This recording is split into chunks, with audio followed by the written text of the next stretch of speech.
Assalamualaikum warahmatullahi wabarakatuh.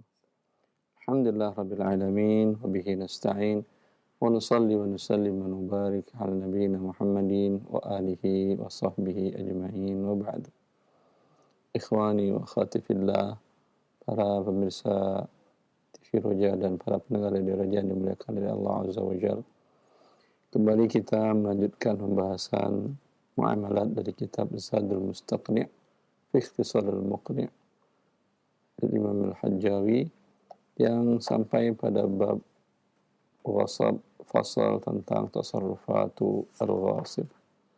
Taqra Syekh. Bismillah. Bismillah qala al-mu'allif rahimahullahu ta'ala faslun fi tasarrufatil ghasib wa ghairih.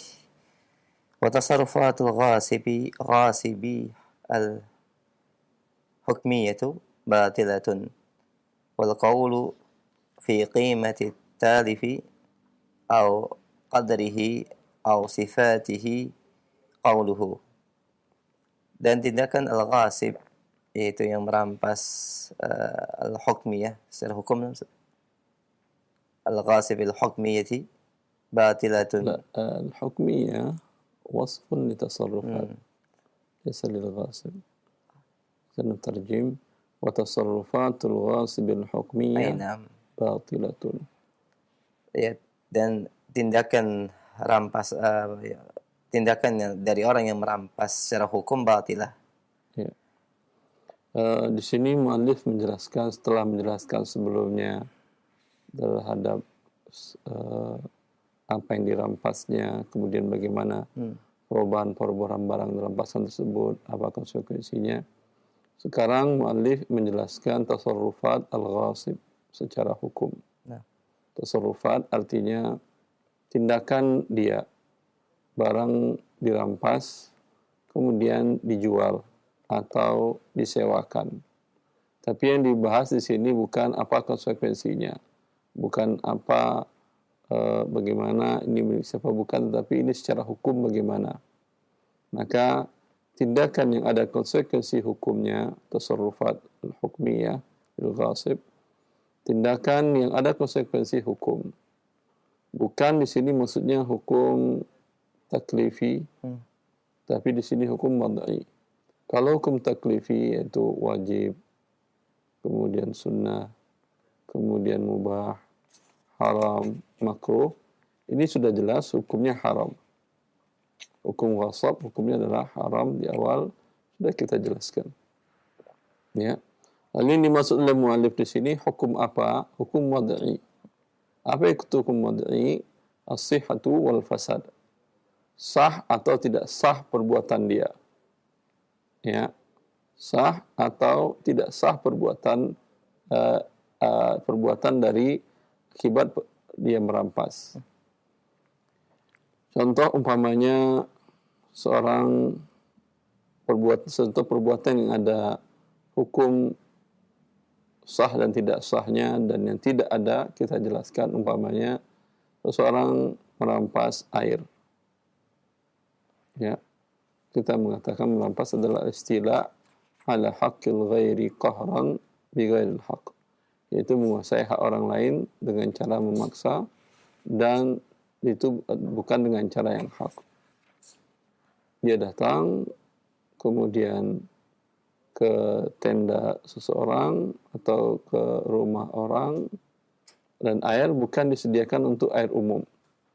Kalau disediakan untuk air umum, sekarang kan ada di depan toko-toko ada air cuci tangan, itu berarti disediakan untuk umum. Ini bukan air untuk umum. Masuk dia ke ruangan seseorang tadi, kemudian dia pergi berwuduk di situ. Hukum wuduk dia sah atau tidak? Kalau dosanya jelas berdosa mengambil hak orang lain. Tapi wuduknya menjadi sah atau tidak, ini dijelaskan oleh muallif di sini. Ya. Maka mazhab dari mazhab Hambali, wuduknya tidak menjadi sah. Ya. Kalau dia sholat menggunakan pakaian yang dirampas, ya, umpamanya ini sering biasanya malah di asrama-asrama, kain sarungnya belum kering, dia ambil sarung temannya karena diharuskan umpamanya pakai sarung ke masjid sholat. Sarung temannya tanpa izin dia ambil, pergi dia sholat. Sahkah atau tidak sholatnya? Tidak sah. Ya. Kalau dia merampas rumah atau tanah, ini konsekuensinya akan lebih berat. Selama dia menggunakan air tanah dari rumah tadi, dia rampas tanah orang. Itu yang banyak fenomena ini kita lihat di beberapa daerah di negara kita. Tanah ada pemiliknya, kemudian dia bangun rumah gubuk, kemudian lama-kelamaan dia mengakui milik dia dan diurus surat-suratnya. Ya, padahal pemiliknya ada.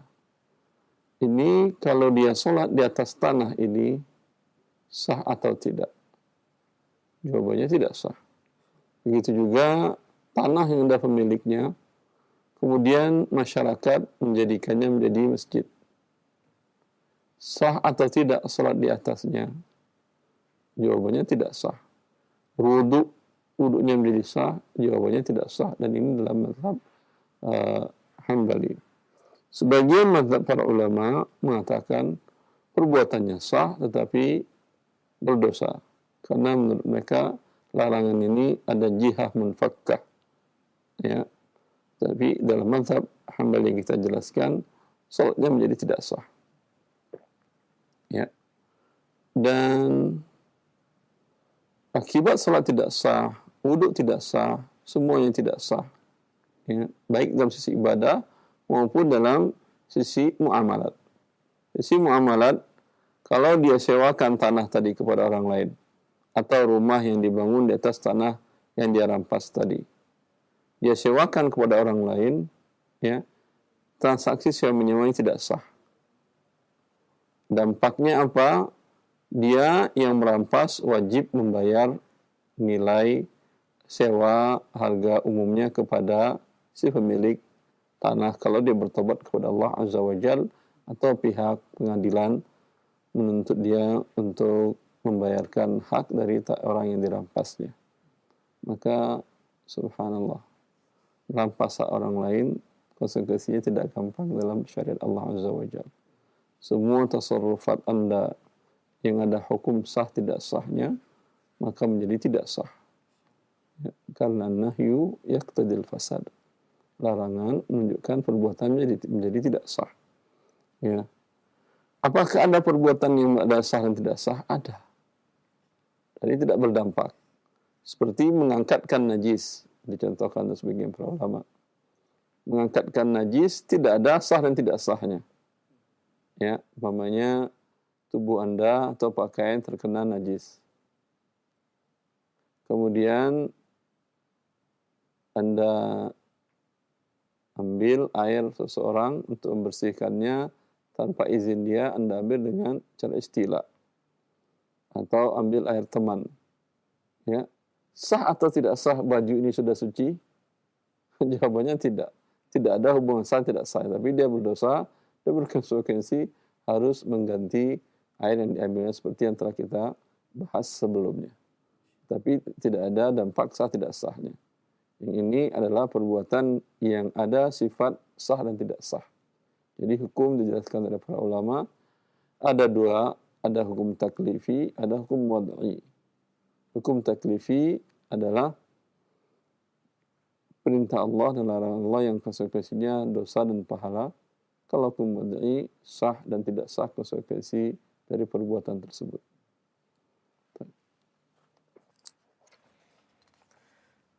نوصل قال المؤلف رحمه الله والقول في قيمة التالف أو قدره أو صفاته قوله. Dan perkataan terkait dengan qimatu talifi, nilai talif yang rusak sah, talif wa qadrihi atau takaran atau ukurannya, au sifatihi atau yang terkait dengan sifatnya, qauluhu adalah perkataannya. Maksudnya perkataannya. Nah, baik, Masya Allah, para ulama kita menulis luar biasa. Ini dinamakan dengan mukhtasar, ringkas. Wal qawlu fi qimati talifi aw qadrihi aw sifatihi qawluhu. dan perkataan dalam qimah at-talif, dalam nilai barang yang rusak. Nah. Barang rampasan rusak. Ya. Ini berapa nilainya? Nah. Atau kadar atau ukurannya. Ya. Kalau nilai umpamanya dia mengatakan, dulu saya merampas dari kamu motor. Sekarang saya mau mengganti, atau saya bertobat. Atau dia diajukan oleh si yang dirampas kepada pengadilan. Lalu dia harus membayar. Berapa yang dia harus bayar? Ya.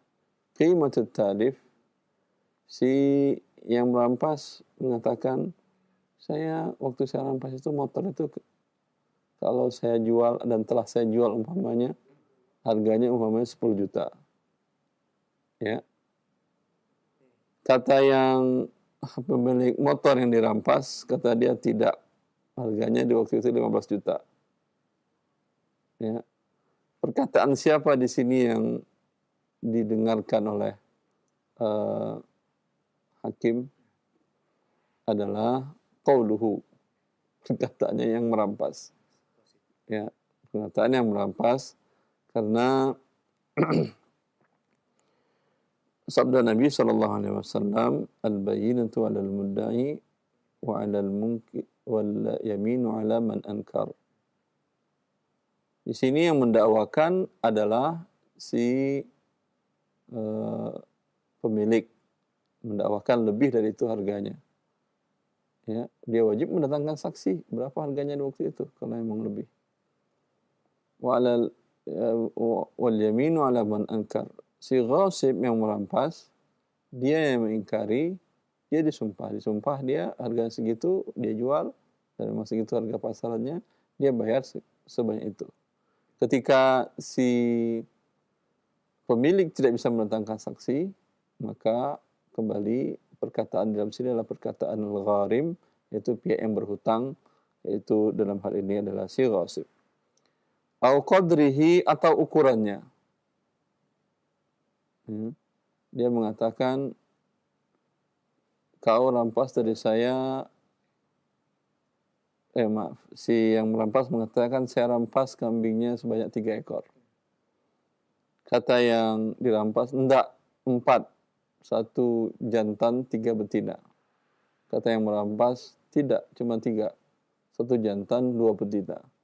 Perkataan siapa di sini yang diterima oleh hakim?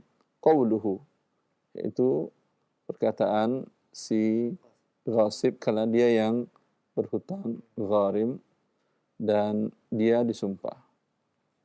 Au sifatihi, atau sifatnya. Kuruskah atau gemukkah? Besar atau kecil? Dia mengatakan, saya rampas dulu kambing kamu, saya ambil, dan itu kambingnya kurus. Kata dia, dapat dagingnya cuma sekitar 5 kiloan. Ya. Maka, dan saya sembelih udah, atau saya kurbankan, atau saya sembelih kami makan rame-rame. Ya. Kata yang dirampas, enggak, kambingnya gemuk. Dagingnya bisa 15 kiloan itu, kata dia. Perkataan siapa di sini diterima oleh hakim atau qadhi atau pihak yang dijadikan referensi untuk berdamai, ya, yaitu perkataan al-ghasib. Baik. Qala al-mu'allif rahimahullahu ta'ala wa fi raddihi wa adami 'aibihi qaulu rabbih. Dan terkait dengan pernyataan dikembalikannya barang rampasan, wa adami 'aibihi, atau ketidakadaan aibnya atau cacat dari barang rampasan tersebut, maka dikembalikan kepada perkataan pemiliknya. Ya. Sekarang wa fi raddihi wa adami aibihi qaulu rabbih. Kalau tadi yang dijadi rujukan adalah perkataan yang merampas, kalau dalam 2 kasus ini perkataan si pemilik. Kalau si ghasib mengatakan, saya pernah merampas motor kamu. Sehari waktu itu saya gunakan karena kondisi, kata dia, saya harus mengantarkan istri ke rumah sakit, buru-buru segala macam. Ya. saya ambil motor kamu, ya, kunci, ya bisalah saya olah, kata dia. Saya bawa. Dan sudah saya kembalikan sorenya. Oh, jadi kamu yang rampas ya? Sampai sekarang belum kembali. Udah 2 hari, kata tetangganya ini. Ah, enggak, demi Allah sudah saya kembalikan ke tempatnya. Perkataan siapa sini yang dijadikan rujukan, yang diterima oleh hakim? Qaulu rabbihi, perkataan dari orang yang pemilik barang. Nanti belum dikembalikan. Kenapa? Kembali kepada hadis tadi. Al-bayyinatu 'alal mudda'i wal yaminu 'ala man ankar. Ya. Kamu mengatakan sudah dikembalikan, berarti kamu yang mendakwakan. Ya. Yang mengingkari wajib bersumpah. Si pemilik wajib bersumpah demi Allah, belum kamu kembalikan. Ya. Kecuali si perampas tadi ketika dia kembalikan, dia minta saksi 2 orang. Dia panggil tetangganya, lihat ini motor saya kembaliin ya, kata dia. Ya, bisa diterima perkataannya. Tapi bila tidak ada saksi, maka berarti belum dikembalikan. Al-bayyinatu 'alal mudda'i wal yaminu 'ala man ankar. Wa 'adami 'aibihi, begitu juga dia mengatakan tidak ada cacat. Ya. Ternyata sekarang ada cacat. Ternyata ketika dia kembalikan, dia mengatakan, kata si pemilik, oh kamu yang merampas ya? Kamu yang ngambil, saya tadi pusing saya, kata dia. Ya. Terus, tapi ini sekarang lampunya kok jadi kayak habis ketabrak atau apa? Kata dia, enggak ada apa-apa, tadi jalan bagus, itu memang sudah begitu aja kali, kata dia. Ini perkataan si tuannya, pemiliknya yang diakui. Satu kalimat lagi. Qala al-mu'allif rahimahullahu ta'ala wa in jahila rabbahu tasaddaqa bihi anhu madmunan.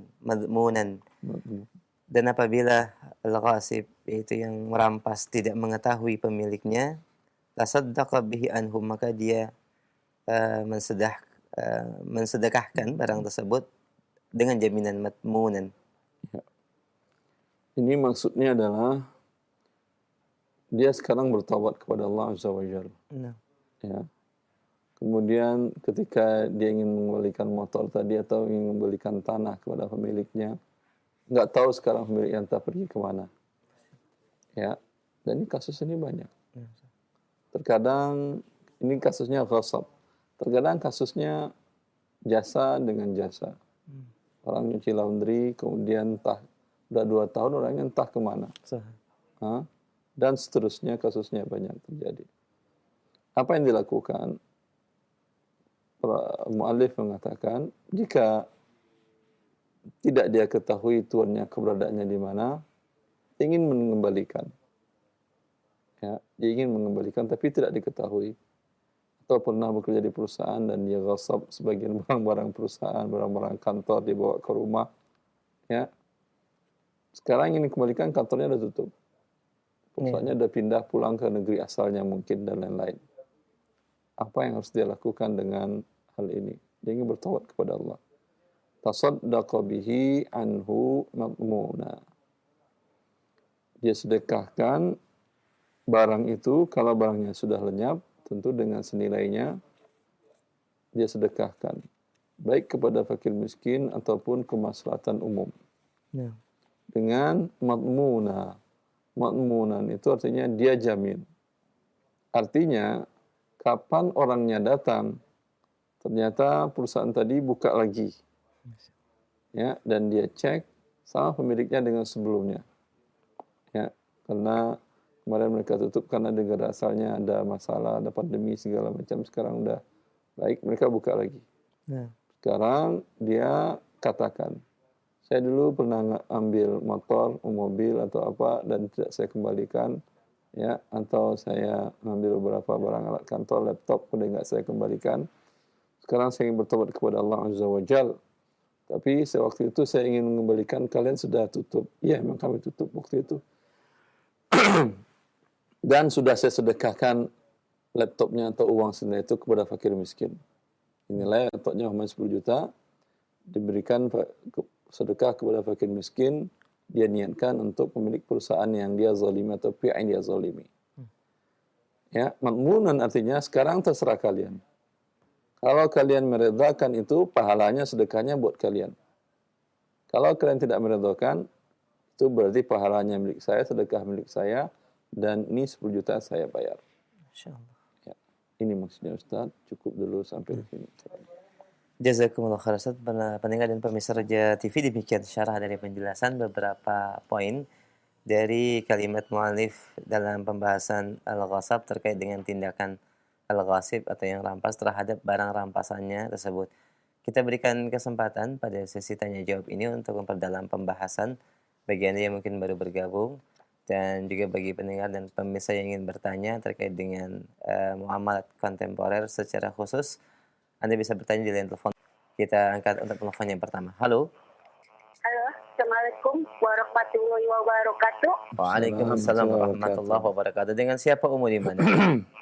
Dengan Ibu Samina di Cibinong. Baik, silakan Umu pertanyaannya. Pemburu rupiah itu keras kepala. Pemburu rupiah Sebentar Ibu. itu keras kepala. Pemburu rupiah itu keras kepala.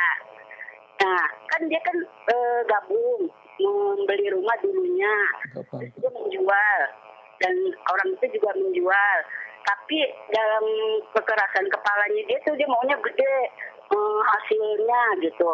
Nah, yang satunya lagi tuh udah biarin deh segitu gitu, karena akan ribut gitu, karena dia keras kepala kan. Nah, sekarang bibirnya yang satu lagi tuh tapi dalam hatinya dia tuh kayaknya nggak senang, kesel gitu, karena dia pasti ribut gitu. Terus sah atau tidak sahnya penjualan rumah tersebut itu gimana kan? Mau nanya saya tetap jajak kamu. Sebentar Umu. Halo Umu. Halo. Ya. Mohon jadi tutup terlebih dahulu. Bisa dipersingkat, mungkin diperjelas pertanyaannya. Ya, si pemburu harta. Pemburu harta maksudnya apa Ibu? Pemburu harta maksudnya apa Ibu? Pemburu harta? Ini maksudnya dia kan tadinya gabung membeli rumah. Nah, rumah tersebut akhirnya dijual sepakat. Setelah dijual, tapi yang satunya lagi tuh pemburu rupiahnya tuh pengennya lebih besar hasil penjualannya. Nah, sekarang yang itu ngalah, biarin deh gitu. Yang penting dia jual rugi nggak apa-apa, nggak masalah gitu. Tapi setelah itu di balik hatinya tuh sebenarnya dia nggak ini gitu, nggak nyaman gitu, karena dia bagiannya kecil. Baik, nah, Umu Saminah, silakan. Ya. Jadi sebentar, ada 2 orang berserikat, gitu Ibu. Ya. Yang satu punya saham di rumah di aset itu berapa rupiah umpamanya, berapa persen? Ini 100 juta misalnya. Harga rumah 100 juta, sebentar dulu pelan-pelan. Si A. Halo Ibu. Ibu Samina, disimak dulu pertanyaan dari Ustadz Umu. Disimak dulu sebentar ya, disimak dan dijawab. Silakan. Si A, mereka berserikat kerjasama membeli aset, umpamanya rumah dan tanah. Anggap harganya 100 juta. Dari 100 juta pada saat beli ini, si A berapa uangnya, si B berapa uangnya Ibu? Ya, kan seharusnya 50-50 dari 100 juta. Enggak, yang mereka setorkan berapa, bukan seharusnya. Yang mereka setorkan untuk beli rumah tadi berapa-berapa. Ya kan tadi saya udah ngomong kan, kalau orang yang satunya lagi tuh jual rugi pada akhirnya, karena dia pasti keras kepala, akan ribut. Sedangkan yang satunya lagi nggak mau ribut gitu kan. Nah, akhirnya dia dari bibirnya mengatakan menyetujui, tapi dalam hatinya dia agak kesel karena dia dapat kecil bagiannya gitu kan. Ya, yang bagiannya kecil ini, kalau dia merasa kesal, ya dia jual kepada yang temannya yang satu itu maka saya tanyakan berapa persen haknya masing-masing. Enggak pernah katakan 50-50%. Ya, dia nilailah sekarang karena yang satu ingin buru-buru jualnya, ya, dia katakan, ya udah kamu beli hak saya, saham saya 50%, saya jual kepada kamu harga sekian. Mau dia taruh harga kecil, harga tinggi, terserah dia. Saya nggak mau tahu setelah itu milik kamu, mau kamu jual harga diskon 20%, mau 30%, terserah kamu. Tapi yang saham saya jual kepada kamu, saya nggak jual ke orang. Selesaikan urusannya, Ibu. Walaupun ada terkait dengan adanya ketidakridhoan, tapi hanya ada... Kok nggak ridho? Dia jual kepada orang itu langsung. Tidak ridho, ya, dalam hati, teman diam saja, nggak ada artinya. Ya. Karena yang punya saham besar tadi, ya, dia ketika dia akan menjual dalam sistem saham, pemilik saham terbesar, dia penguasa pemilik. Ya, kalau dia jual rugi, itu serah dia. Tapi Anda sebagai pemilik saham, Anda tidak mau, saya jual ke kamu. Jual dengan harga pasar yang Anda inginkan. Jelas. Jazakumullah khair, demikian Ibu Saminah jawaban dari Ustaz. Semoga ini bisa menjadi pencerahan terhadap permasalahan yang Ibu hadapi. Jazakillah khairah. Kita berikan kesempatan yang kedua di belakang Ibu Saminah. Halo. Halo. Ahlan. Assalamualaikum Bapak. Waalaikumsalam warahmatullahi wabarakatuh. Dengan siapa di mana? Dengan Rudi di Bogor. Pak Rudi, mohon maaf dikecilkan dulu atau dimatikan volume suara TV atau radionya Pak. Cukup monitor via telepon supaya tidak ada feedback. Silakan pertanyaannya, Pak. Assalamualaikum warahmatullahi wabarakatuh. Assalamualaikum warahmatullahi wabarakatuh. Ana mau tanya perihal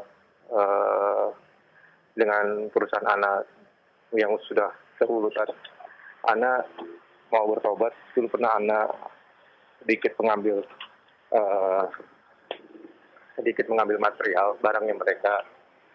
Terus Anda sekarang mengembalikan, cuma Anda bingung mengembalikannya seperti apa, karena posisi Anda sudah tidak di perusahaan tersebut, dan itu sudah lama sekali, sekitar 10 tahun yang lalu, waktu Anda masih belum hijrah. Anda mau tanya, harusnya seperti apa perusahaan tersebut masih ada hingga saat ini, Gitu aja, Ya, Masya Allah. Antum bisa cari informasi mereka, hubungin HLD-nya, ya, sampaikan apa adanya, ya, minta nomor rekeningnya, antum kirimkan senilai pada waktu itu berapa nilai rupiahnya, sekarang dikonversikan dengan sekarang. Kalau umpamanya terjadi hiperinflasi 10 tahun, mungkin besar hiperinflasinya, tergantung. Ya, kalau hiperinflasinya sampai di atas 70%, ya, inflasi di atas 70%, maka Anda bayar dengan harga emas per sekarang. Kalau inflasinya 50%, Anda bayar per harga emas, kemudian ditambah selisih, dibagi 2 selisihnya. Ya, sebentar. Anda itu gampang untuk dihubungi sekarang. Bisa dengan WA, bisa dengan SMS, bisa dengan telepon langsung. Baik. Kalau mereka mengatakan kami tidak melayani hal seperti ini, ya, kalau Anda bisa menghubungi langsung ownernya, juga bisa Anda sampaikan tadi. Kalau ownernya juga tidak bisa Anda hubungin, maka Allah Ta'ala melakukan seperti yang dikatakan oleh muallif tadi, yaitu nilai sekarang, kalau dulu yang Anda ambil, kalau dirupiahkan mungkin 5 juta. Tapi di waktu itu emas mungkin 100.000. 5 juta berarti berapa gram? 50 gram. 50 gram kan ya? Ya, sekitar 50 gram, 60 juta waktu itu.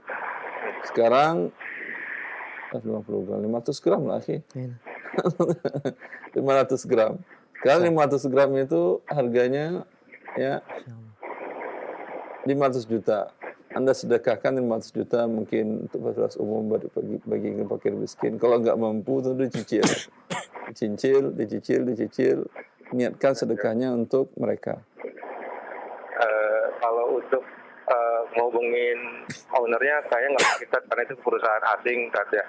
Tapi kalau misalnya Ana hubungin bagian akuntingnya, itu Ana khawatir malah nanti jadi persoalan lain, gimana, Khawatir akan dipakai tidak diselesaikan, dimasukin ke dalam harta perusahaan.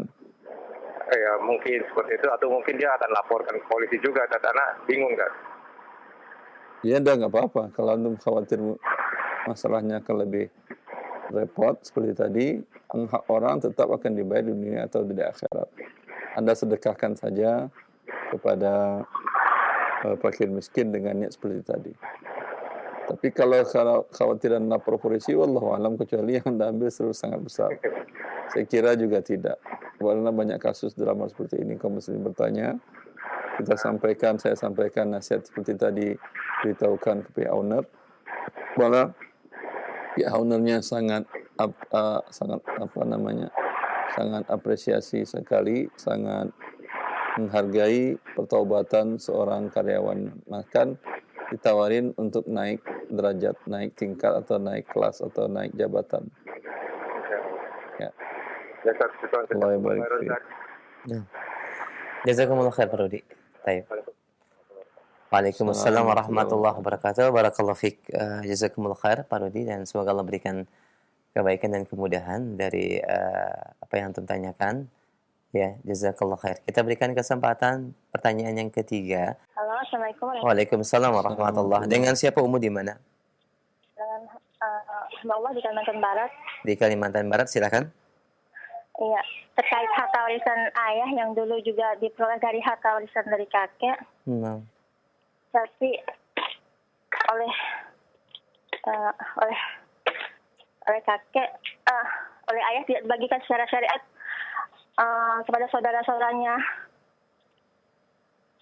Sekarang udah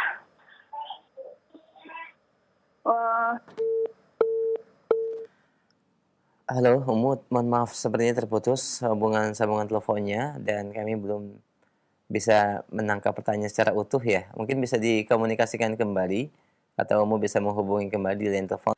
Baik, sambil menunggu kita akan terima untuk penelpon yang lainnya. Halo. Silakan, sudah masuk. Assalamualaikum warahmatullahi wabarakatuh. Waalaikumsalam warahmatullahi wabarakatuh. Ahlan, dengan siapa Bapak di mana? Dari Pak Safrizal di Padang, Pak. Masya Allah. Silakan Pak Safrizal.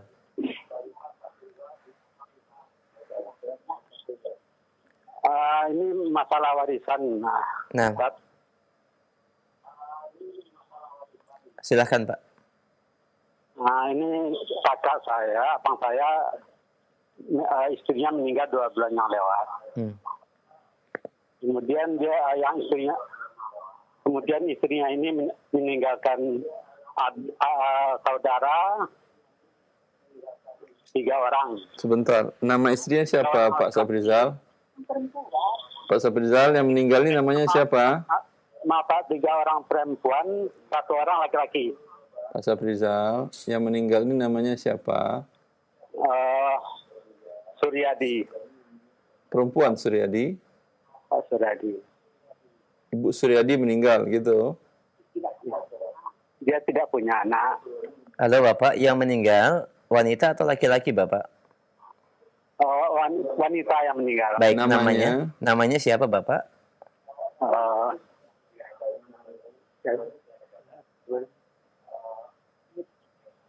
Wita.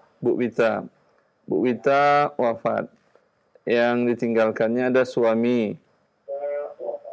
Ya. Bapak ibunya masih hidup? Sudah meninggal. Sudah meninggal bapak ibunya. Kakeknya, kakek dari Bu Wita? Sudah meninggal. Sudah meninggal. Ya. Suami, anak ada? Nggak ada anak. Bu Wita nggak punya anak? Tidak. Kemudian saudara-saudari dari Bu Wita ada? Yang sebapak si ibu? Ada. Berapa yang hidup sekarang? Laki-laki berapa? Perempuan berapa? 3 orang perempuan, 1 orang laki-laki. 1 orang saudara laki-laki. Ya. Ini untuk suaminya adalah setengah karena tidak punya ada anak. Sisanya untuk saudari 3 orang, saudara laki-laki 1, gitu kan ya?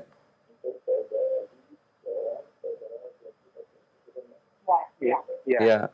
Saudara laki-laki 1 kali 2, 2 tambah 3, 5.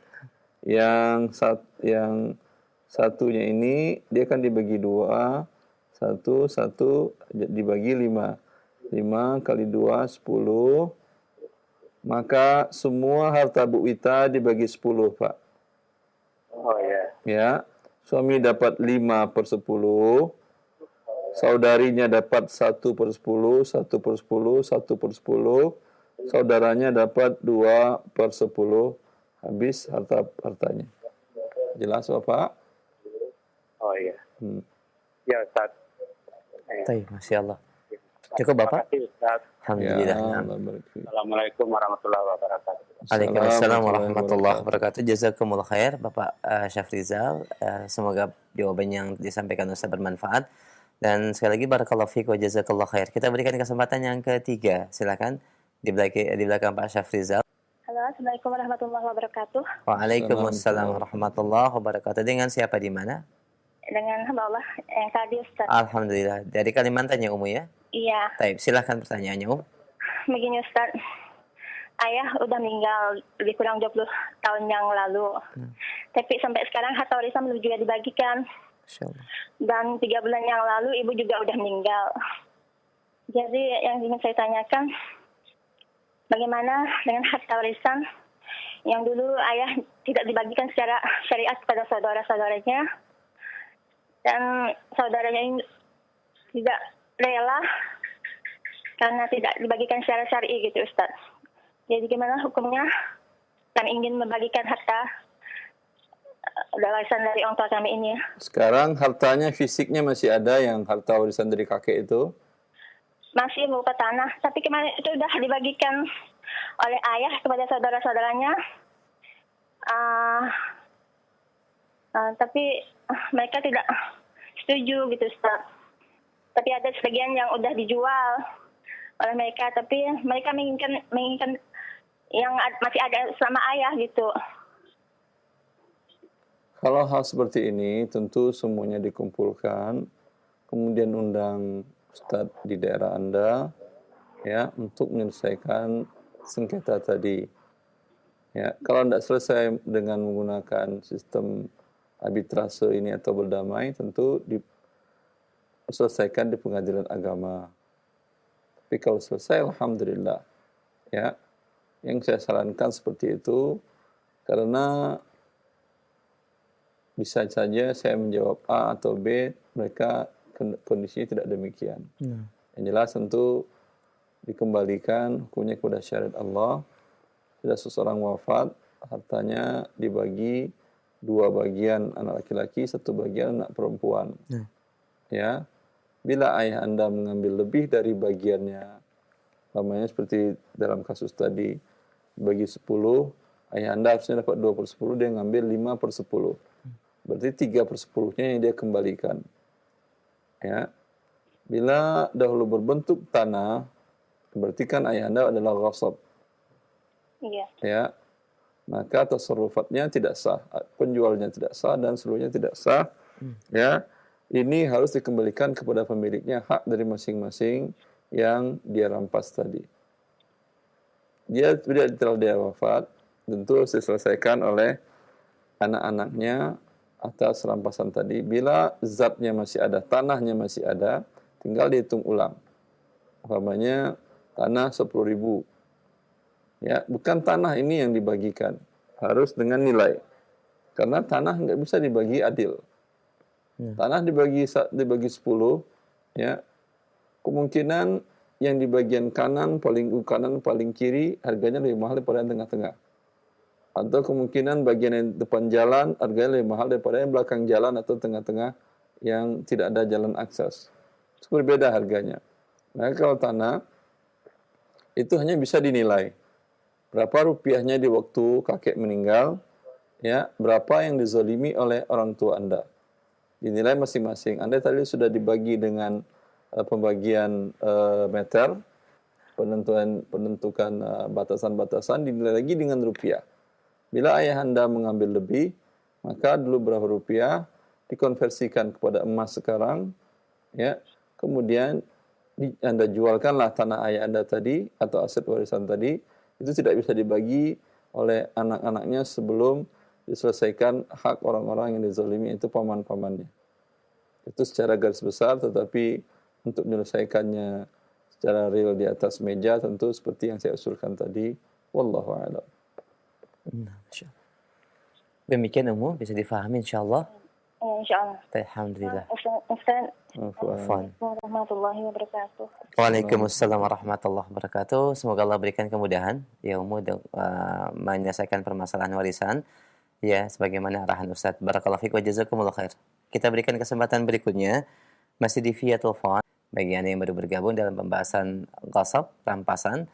Bagi Anda yang memiliki pertanyaan terkait dengan bab ini silakan kami angkat kembali penanya berikutnya. Halo. Silakan sudah masuk. Assalamualaikum. Waalaikumsalam warahmatullahi wabarakatuh. Dengan siapa Bapak di mana? Ini dengan Labari di Jayapura. Ahlan, Masya Allah. Silakan. Dari Jayapura. Silakan Bapak. Saya mau bertanya Ustaz. Iya Pak. Ini jualan kantong plastik. Jualan apa Pak? Kantong plastik. Kantong plastik. Nah. Terus? Tapi kalau jualnya di bawah harga tetangga. Anda menjual di bawah harga tetangga, kalau tetangga menjualnya umpamanya. Pelan-pelan Bapak. Anda yang tetangga warung menjualnya umpamanya 50.000. Bapak jual 45 begitu.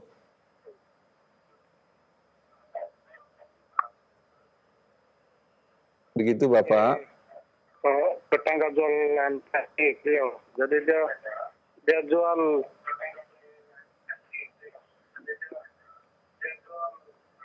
43.000. Anda jualnya berapa? Baru tetangga 43.000, saya 40. Ya. Terus? Bagaimana hukumnya itu, Ustaz? Baik. Itu saja pertanyaannya Bapak. Sebentar Pak, perlu saya tanyakan. Nah. Bapak statusnya dengan tetangga itu, Bapak sebagai pedagang besar atau pedagang biasa?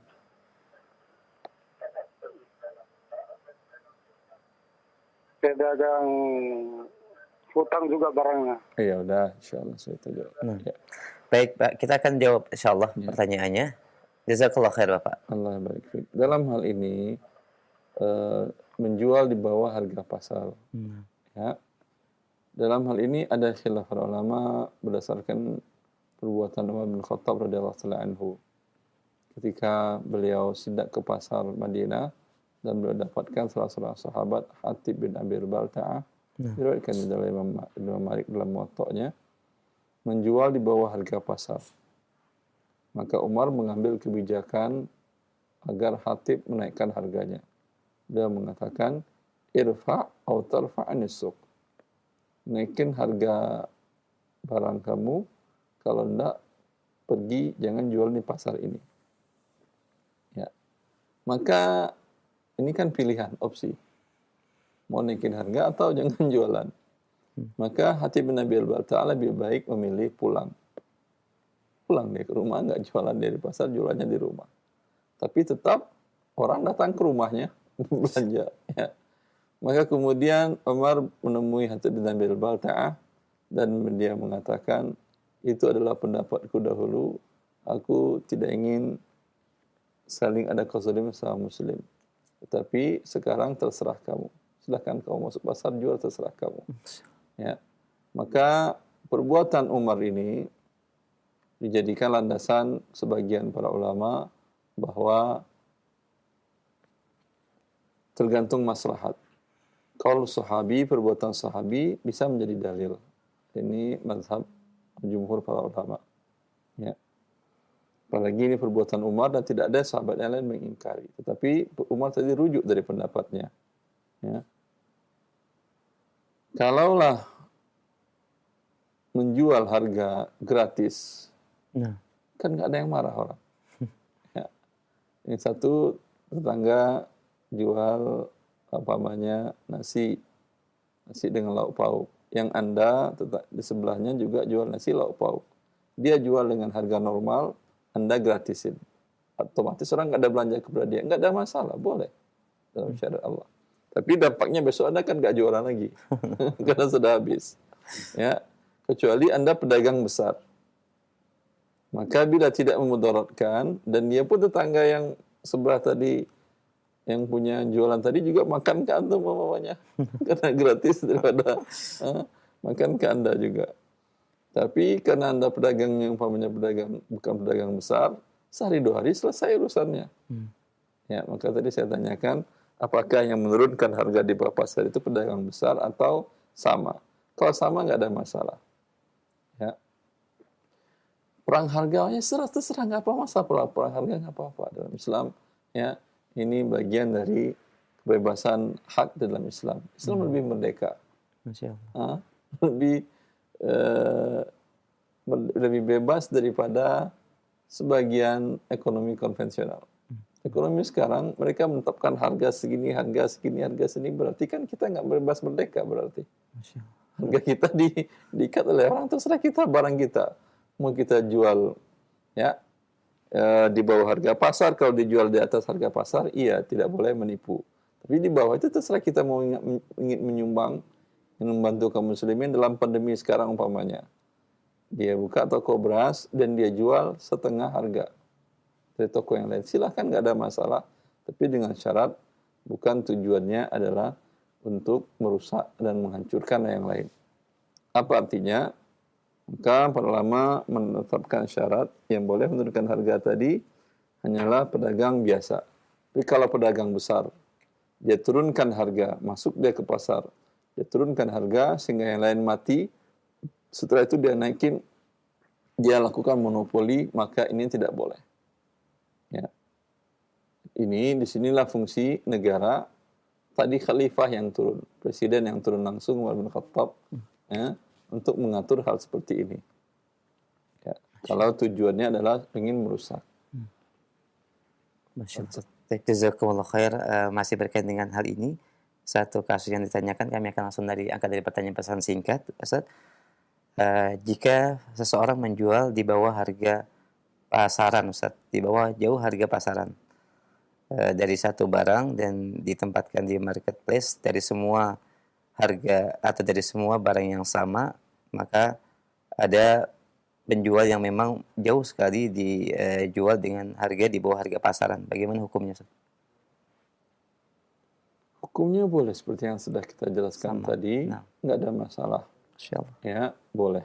Kalau dia seorang muslim dan dia niatkan membantu dan memudahkan manusia untuk mendapatkan kebutuhan mereka, maka tentu dia berpahala dan diberi keberkahan oleh Allah di dunia dan di akhirat. Kalau dia seorang non-muslim, di akhirat dia tidak mendapatkan apa-apa, hanya di dunia usahanya maju dan lain-lain. Allah tidak menzalimi siapapun hambanya. Ya, seperti itu. Tetapi kalau seperti tadi tujuannya adalah untuk mematikan pasar, dan dia adalah pedagang besar, di sini perbuatannya berdosa, tetapi tentu yang lain tidak bisa berbuat apa-apa. Di sinilah fungsi negara. Saya kira di negara kita ada lembaga mengatur penentuan harga, penetapan harga untuk tidak menzalimi pihak yang lain. Masya Allah. Ya. Alhamdulillah, jazakumullah khair. Demikian pendengar yang bertanya. Ya, dari pesan singkat, barakallahu fiik. Kami angkat kembali pertanyaan berikutnya. Assalamualaikum warahmatullahi wabarakatuh. Pertanyaan disampaikan pendengar kita dari Ibu Rini. Saya memiliki perusahaan dengan suami, di mana pembagian sahamnya sesuai dengan kesepakatan, saya lebih besar 60% dan suami 40%. Bagaimanakah pembagian dividen sesuai dengan syariat Islam, Ustaz? Ya. Bila ada kerjasama, syirkah, atau mudharabah, ya, atau bentuk-bentuk lain dari kerjasama, maka masing-masing menyertakan modal. Dalam kasus yang ditanyakan tadi, si istri menyertakan modal 60%. Suaminya menyertakan modal 40%. Kerugian wajib berdasarkan porsi, persentase. Jadi kerugian namanya dana terkumpul 1 miliar. Jadi rugi 100 juta, maka yang modalnya 60%, kerugiannya wajib 60%. Yang modalnya 40%, kerugian wajib 40%. Kecuali setelah itu terjadi, suami mengatakan, adalah biar saya yang bayarin kerugian. Gak ada masalah, dia sedekah. Tapi setelah itu. Tapi kalau di awal tidak boleh. Kalau istri bilang, saya nggak mau rugi, kamu aja yang rugi. Kalau rugi ya, ini tidak boleh karena berarti modal si istri terjamin. Walaupun dia suami istri. Ya, karena terjadi riba. Karena suami istri pun riba, tetap riba. Ya. Maka pembagian kerugian wajib berdasarkan porsi, sedangkan pembagian bagi hasil keuntungan, ya, itu biasa disebut dengan dividen. Maka ini berdasarkan kesepakatan boleh. Boleh sama dengan besaran porsi 60-40, boleh juga Anda minta lebih kepada suami kalau dia mau, atau kalau Anda umpamanya selain modal lebih besar, Anda juga andil Anda dalam mengembangkan perusahaan besar, Anda minta besar. Namanya Anda yang suami sibuk, Anda yang ngurusin, Anda minta, kamu mas modalmu 40, tapi keuntunganmu 20 ya. Kerugian kamu 40. Kan saya yang ngelola. Boleh. Modal saya 60, keuntungan buat saya 80%, kerugian saya 60. Boleh. Alhamdulillah, jelas sekali. Barakallahu fiik, jazakallahu khair. Demikian Ibu Rini, pertanyaannya dijelaskan dan disampaikan jawabannya oleh Ustaz. Barakallahu fikum. Kami angkat kembali pertanyaan berikutnya dari pesan singkat. Assalamualaikum warahmatullahi wabarakatuh. Assalamualaikum. Dari Andi Kibas. Assalamualaikum. Saya bertanya, pemilik rumah pertama menjual, mohon maaf. Ya. Pemilik rumah pertama menjual rumah tersebut kepada pemilik kedua dengan harga 50 juta. Kemudian pemilik kedua menjual kepada saya 80 juta, Ustaz. Maka jika saya menjual kembali kepada pembeli sebesar 100 juta, apakah sah hukumnya, Ustaz?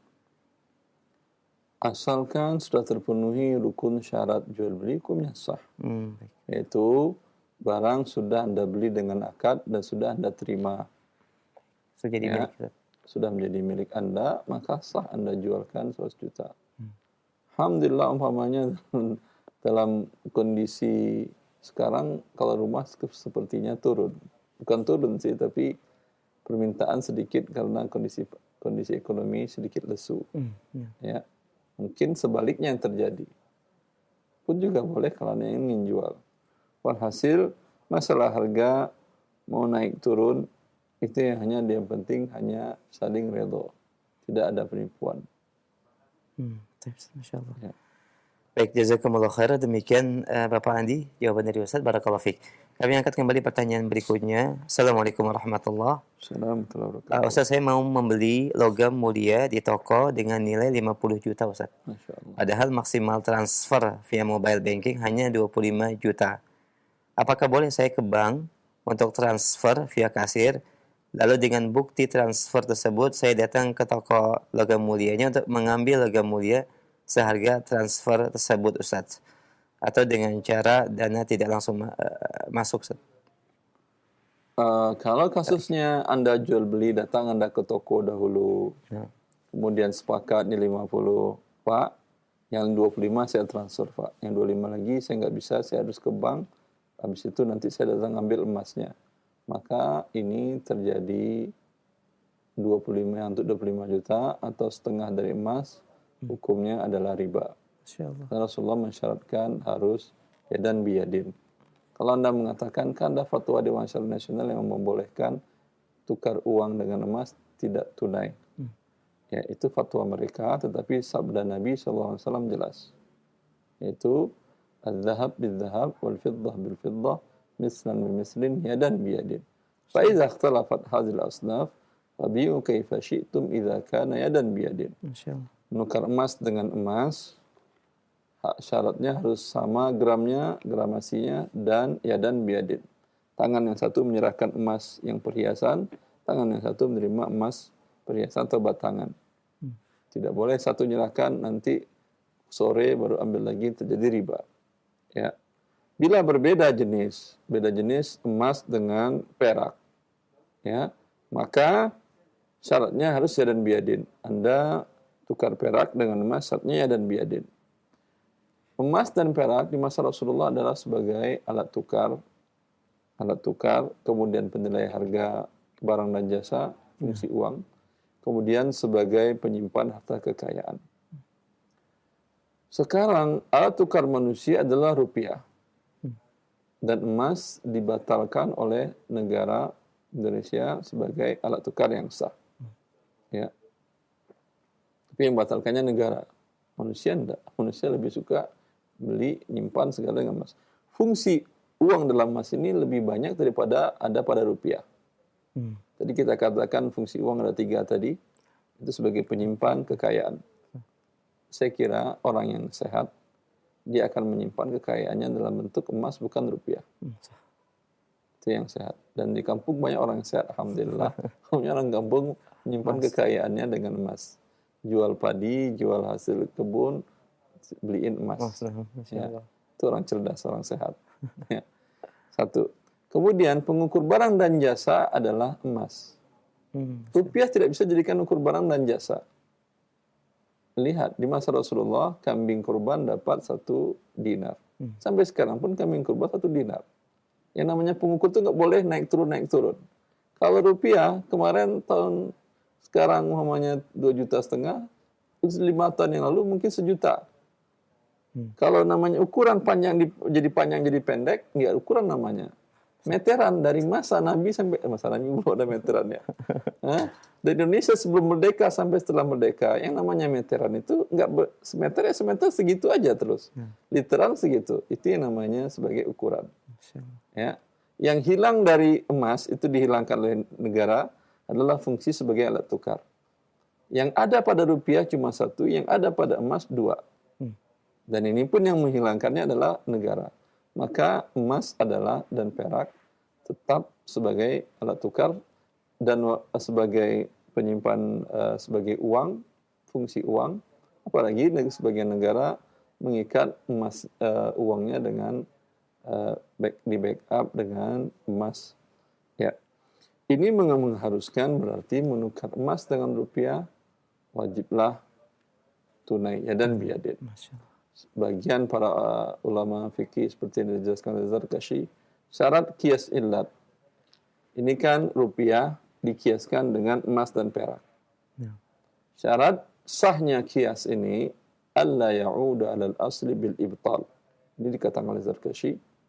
Kemudian Syekh Abdullah bin Bayyah, seorang ulama senior di Majma' al-Fiqh al-Islami di Oki, dia dalam bukunya salah satu bukunya Maqasidul Muamalat, Maqasidul Syariah fil Muamalatil Maliyah.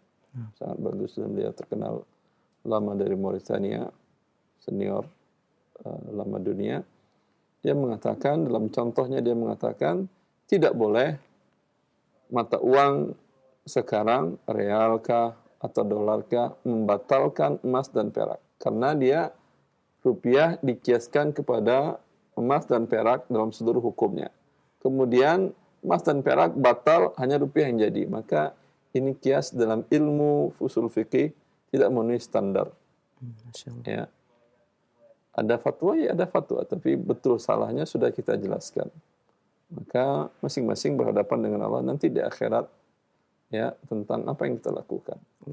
Yang jelas, Oki tidak membenarkan dan ijma' para ulama dari masa ke masa tentang menukar emas dan perak dengan fulus, dengan mata uang yang ada di masa dahulu, itu wajib ya dan biadin. Benar langsung saja. Ya, dan biadin, ini emas, ini rupiah. Ini rupiah, ini emas. Dalam kasus tadi, di mana beliau mentransfer setengahnya, maka tidak boleh. Maka Anda katakan, saya bisa 25 Pak, sehari ini, saya tidak beli emas yang 50 juta. Anggap 25 itu berarti 25 gram ya. Saya hanya beli 25 gram, 21, 5 gram 1, ini saya transfer sekarang. Ambil, bawa. Besok datang lagi ke sana. Atau kalau ingin sekali jalan Anda, saya ingin 50 batang 1 Ustaz. Datang ke bank Anda minta dibuka. Setahu saya pihak bank mau. Anda mau 1 miliar pun transfer bisa, cuma risikonya Anda yang tanggung. Ya. Mereka mau Anda minta, Pak, tolong bukakan, datang ke CS Anda minta dibukakan batas maksimal Anda 24 jam atau sekian jam, atau nanti setelah itu ada hubungan lagi untuk ditutup dengan batas maksimal. Wallahu a'lam. Masya Allah. Alhamdulillah, jazakumullah khair Ustaz. Demikian pendengar yang bertanya, pertanyaan yang disampaikan sudah dijawab sangat jelas. Ya, semoga ini menjadi pencerahan buat antum yang bertanya via pesan singkat. Kami angkat pertanyaan berikutnya, masih dari pesan singkat dari Ibu Nisa di Bogor. Assalamualaikum warahmatullahi wabarakatuh. Ustaz, apakah benar menabung hanya diperbolehkan untuk menabung haji atau umrah atau kurban? Bagaimana hukum menabung harta, baik uang atau emas, untuk masa depan anak? Jazakallahu khair. Apakah benar? Jawabannya tidak benar. Selesai. Dia hanya bertanya benar atau tidak benar. Jawabannya tidak benar. Rasulullah SAW pernah menyimpan kebutuhan makanan pokok untuk setahun ke depan. Boleh. Itu bukan buat haji, bukan umrah, dan bukan untuk kurban. Masya Allah. Baik. Jazakumullah khair Ustaz. Demikian Ibu Nisa, pertanyaannya cukup singkat dan jawabannya juga singkat. Alhamdulillah sudah sangat jelas. Barakallahu fiik. Baik, kami angkat kembali masih pertanyaan dari pesan singkat. Assalamualaikum warahmatullahi wabarakatuh. Kalau mohon maaf, ya, ada pertanyaan terkait dengan warisan. Bapak saya sudah meninggal, Ustaz. Ya, meninggalkan istri dan anak laki-laki 2 orang, anak perempuan 6 orang.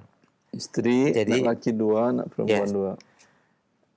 Seorang suami ya, meninggalkan istri, kemudian 2 orang anak laki-laki dan 6 orang anak perempuan. 6 orang anak perempuan, Ustaz. 6.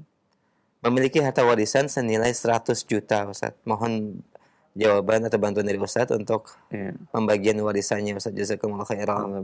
Istri dapat 1/8, sisanya anak. Berarti dibagi 8, 1, 7. 7 ini 6 ditambah 2 kali 2, 4, 10. 10 kali 8 berarti 80. 80, istri dapat 10, anak laki-laki dapat 14, anak perempuan dapat 7, masing-masing 7. Uang 100 juta. 100 juta bagi 80 berapa juta berarti? 1,2 juta. Sekitar. 1,2 juta berarti untuk istri mendapatkan 12 juta. Untuk anak laki-laki 14 kali 1,2 juta. Berapa? Setuju ya.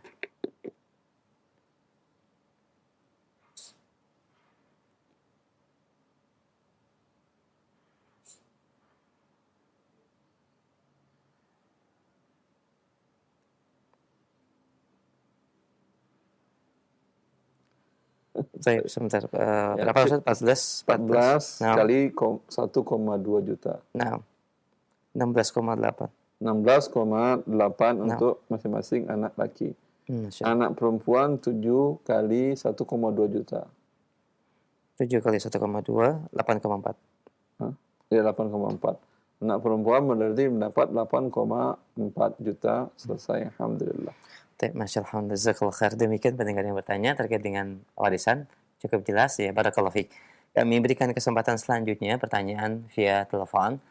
Bagi para pendengar dan pemirsa Roja TV yang ingin bertanya secara langsung, silakan. Dan bagian yang baru bergabung dalam pembahasan ghasab ya terkait dengan bab rampasan. Kita berikan kesempatan via telepon kembali. Baik, halo. Halo. Assalamualaikum Bapak. Waalaikumsalam warahmatullahi. Baik, dengan siapa di mana? Dengan Abu Danis di Bandung. Silakan Abu Danis, pertanyaannya. Iya. Pertanyaannya, ya. Di 7 tahun yang lalu. Assalamualaikum. Waalaikumsalam warahmatullahi. Silakan Abu Danis, silakan. Iya. Assalamualaikum Ustaz. Waalaikumsalam warahmatullahi. 7 tahun yang lalu ada apa Abu Danis? Iya, jadi mau bertanya, 7 tahun yang lalu,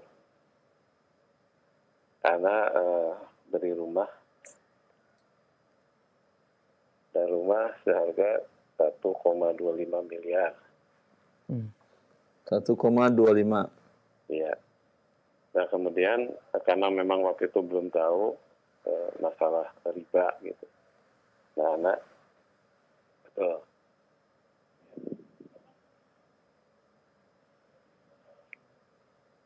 Nah akhirnya coba beli secara KPR di bank konvensional. Nah akhirnya waktu itu sudah ada DP sekitar 225. Kemudian anak juga ternyata kondisi bangunannya memang kurang baik. Akhirnya direnovasi juga gitu. Jadi ada biaya renovasi lagi gitu.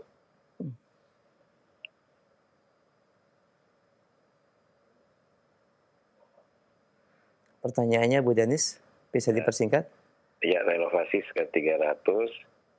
Nah kemudian sudah 5 tahun anak cicil. Ya, sudah 5 tahun anak cicil.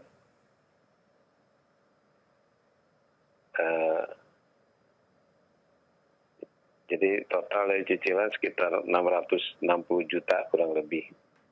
Nah 2 tahun yang lalu karena anak tahu ternyata memang di konvensional ada unsur ribanya, akhirnya anak jual gitu.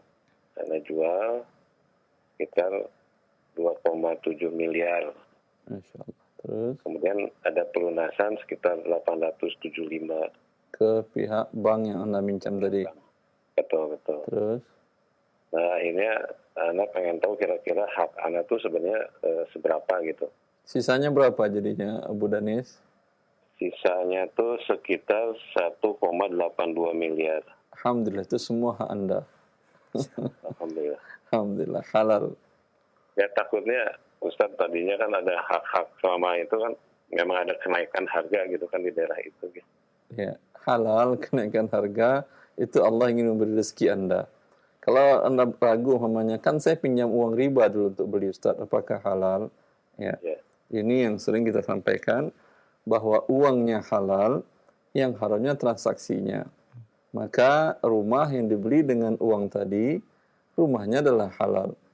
Bila transaksi ribanya belum selesai, maka konsekuensi bertobatnya selesaikan seperti yang Anda lakukan tadi, dibayar cash. Dengan demikian, sisanya adalah halal milik Anda. Alhamdulillah. Ya, ini pendapat yang terkuat dari pendapat para ulama. Jangan pegang pendapat yang lemah. Memang ada yang mengatakan tidak halal. Tapi ini pendapat sangat lemah dan ini mazhab Syafi'i. Ya. Karena akad pinjam-minjamnya dengan bank riba itu sah. Yang haram itu adalah akad pertambahan ribanya. Ya, Allah SWT. Dan memang kaum muslimin banyak yang was-was dalam hal ini. Ketika dia hijrah bertobat, lah ini sekarang sudah nambah 1,8 miliar. Dulu pakai uang riba, apakah halal? Halal kalau Anda bertobat. Tapi kalau sengaja Anda, kalau gitu saya pinjam aja uang riba, nanti saya tobat. Ini tidak halal. Cukup Abu Danis? Iya. Baik, alhamdulillah. Jazakallah khair. Alhamdulillah. Baik. Jazakallah khairan. Waalaikumsalam barakallahu fiik. Waalaikumsalam warahmatullahi wabarakatuh. Pendengar dan pemirsa Raja TV, pertanyaan dan jawaban untuk Abu Danis di kesempatan pagi ini menutup kajian kita sebagai pertanyaan terakhir dan sebagai ikhtitam. Silakan. Ya. Ikhwani wa akhwati fillah, maka mempelajari syariat Allah memberikan kepada kita ketenangan dan kebahagiaan. Ketika kita mengetahui halal dalam syariat Allah, otomatis jiwa kita akan menjadi tenang. Ya. Tetapi bukan halal yang tidak sesuai dengan kaidah syar'i. Kadang banyak juga orang yang Anda tanyakan, dia akan jawab semuanya halal. Ini walaupun dia mengatakan halal, tetap jiwa kita tidak tenang. Maka mempelajari syariat Allah sesuai dengan tuntunan Allah dan Rasulnya, pastilah membawa kepada kita kebahagiaan di dunia, ketenangan jiwa, ketentraman hati, sehingga dengan ini kita mengalami kehidupan dunia menjadi sebuah kebahagiaan. Ini yang dikatakan oleh banyak para ulama, bahwa sesungguhnya di dunia ini ada surga. Ya, siapa yang tidak masukinya tidak akan masuki surga di akhirat. Yaitu hidup di bawah naungan syariat Allah yang benar, yang hak, dijelaskan oleh Allah dalam kitabnya, kemudian dijelaskan oleh Nabi dalam sunnahnya, dijelaskan oleh para ulama salaf dalam ijtihad mereka yang berlandaskan kepada Al-Quran dan Sunnah. Wallahu a'lam. Wa sallallahu ala nabiyyina Muhammad wa alihi wa sahbihi wasallam.